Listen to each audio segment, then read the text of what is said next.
بسم الله الرحمن الرحيم.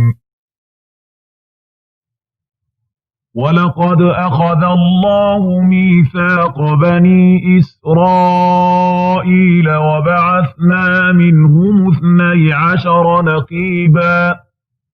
وقال الله إني معكم لئن أقمتم الصلاة وآتيتم الزكاة وآمنتم برسلي وعزرتموهم وأقرضتم الله قرضا حسنا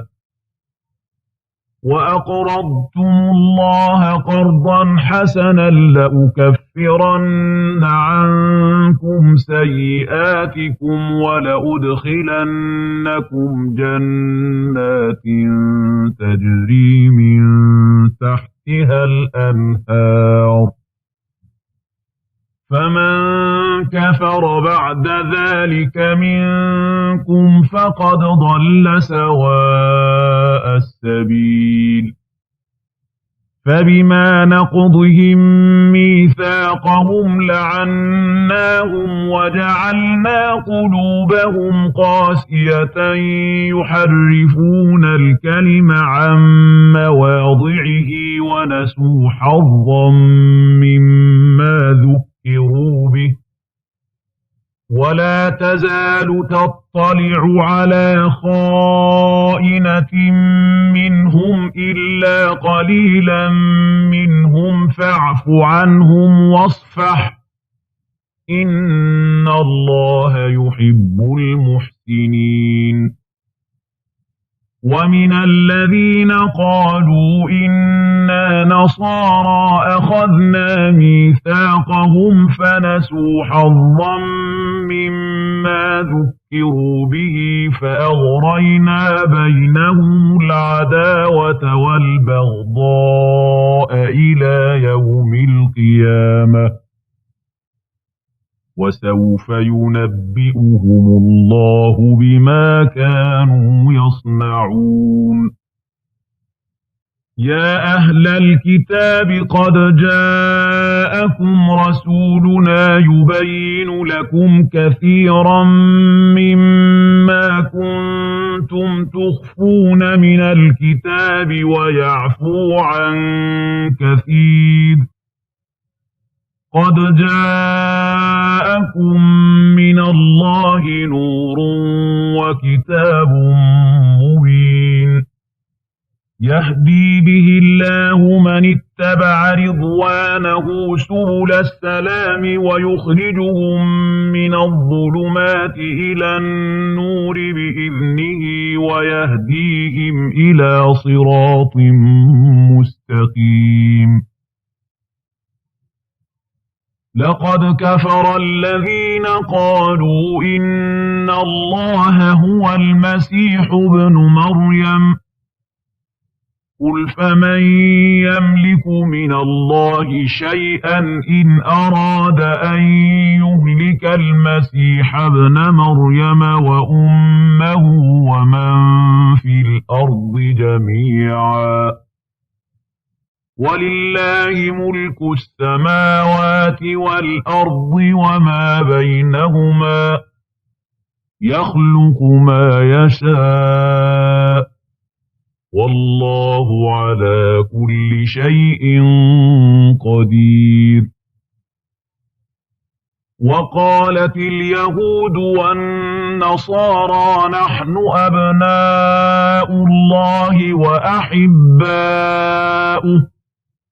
قل فلم يعذبكم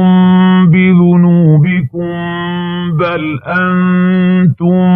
بشر ممن خلق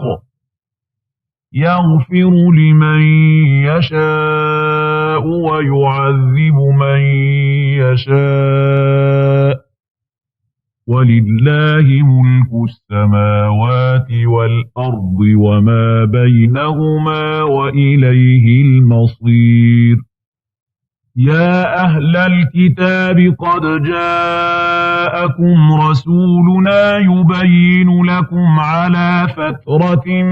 من الرسل أن تقولوا ما جاءنا من بشير ولا نذير فقد جاءكم بشير ونذير والله على كل شيء قدير. وإذ قال موسى لقومه يا قوم اذكروا نعمة الله عليكم إذ جعل فيكم أنبياء وجعلكم ملوكا وآتاكم ما لم يؤت أحدا من العالمين.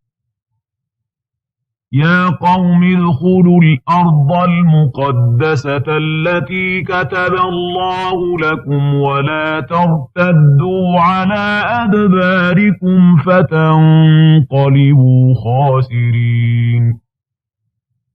قالوا يا موسى إن فيها قوما جبارين وإنا لن ندخلها حتى يخرجوا منها فإن يخرجوا منها فإنا داخلون. قال رجلان من الذين يخافون أنعم الله عليهم ادخلوا عليهم الباب فإذا دخلتموه فإنكم غالبون وعلى الله فتوكلوا إن كنتم مؤمنين. قالوا يا موسى إنا لن ندخلها أبدا ما داموا فيها فاذهب أنت وربك فقاتلا إنا هاهنا قاعدون. قال رب إني لا أملك إلا نفسي وأخي فافرق بيننا وبين القوم الفاسقين. قال فإنها محرمة عليهم 40 سنة يتيهون في الأرض فلا تأس على القوم الفاسقين.